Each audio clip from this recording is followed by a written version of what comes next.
నీ వల్ల నువ్వు మమ్మల్ని బ్రెయిన్ వాష్ చేసావు, గో బ్యాక్ ఇండియన్, ఇది ప్లస్ పాయింట్.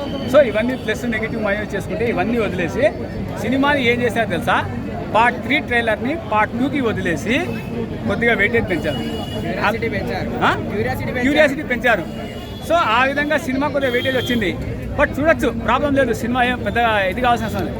కాకపోతే సినిమా 3 అవర్స్ని కూర్చోపెట్టడంలో శంకర్ గారు ఫెయిల్ అయ్యారా లేకుంటే పాస్ అయ్యారా అనేటువంటిది మీరు కూడా ఇక్కడ ఏంటంటే ఇంటర్వెల్ కంటే ముందు కథ, ఇంటర్వెల్ తర్వాత పెట్టి, ఇంటర్వెల్ తర్వాత కథ, ఇంటర్వెల్ ముందు పెట్టింటే మటుకు కూడా బ్రహ్మాండంగా వచ్చేది, కథ ఇంకోలాగా వచ్చేసేది. కానీ ఇక్కడ రావాలి కదా. ఇంకో విషయం ఏంటి అంటే సేనాపతి వేరే దేశంలో ఎందుకు ఉన్నాడు, ఎందుకు ఉండవలసి వచ్చింది అనేటువంటిది ఒక చిన్న మాటతో చెప్పింది కూడా సరిపోయింది. ఇప్పుడు కమలాసన్ వచ్చేస్తాడు, వచ్చే ముందు డైలాగ్ చెప్తాడు, మందు అవసరం వచ్చింది అని చెప్పేసి.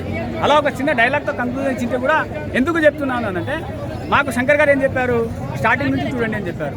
సో ఆయన మెంటల్గా ప్రిపేర్ చేశారు. అదేవిధంగా ఈడ కొద్దిగా మెంటల్గా ప్రిపేర్ చేసింటే కథ ల్యాగ్ కాలేదు అనే కాన్సెప్ట్ వచ్చేది. ఓవరాల్గా ఆల్మోస్ట్ ఫస్ట్ పార్ట్ అదే పార్ట్ కొద్దిగా ల్యాగ్గా ఉంది అంటున్నారు. బట్ ఏదైతే ఇంటర్వెల్ తర్వాత స్టోరీ ఉందో దానివల్ల మొత్తం ఫిల్ అయిపోయింది. ఎలక్ట్రిక్ బైక్ అది సైకిల్ వేసుకుంటే ఛార్జింగ్ అయిపోదా, అట్లే పోతానే ఉంటాడు ఆయన. ఎన్ని కిలోమీటర్లు చెప్పరా అది, భారతీయుడు ఎక్కినాక ఛార్జింగ్ అవ్వాలి, ఛార్జింగ్ ఎక్కుతుంది, భారతీయుడు ఎక్కితే ఛార్జింగ్ ఎక్కినట్టుంది దానికి. సో ఆ చేజింగ్ సీను అది ఒక అన్నాడు, నాకు కోపం వచ్చేసి. ఫైట్ సీన్లో సేనాపతిని ఎట్లా చూపించాలి, మంచి చూపించాలి.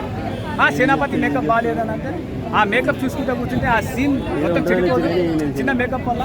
సో అది అవన్నీ వదిలేసి జస్ట్ నార్మల్గా వెళ్ళండి, movie will good. Okay, thank you.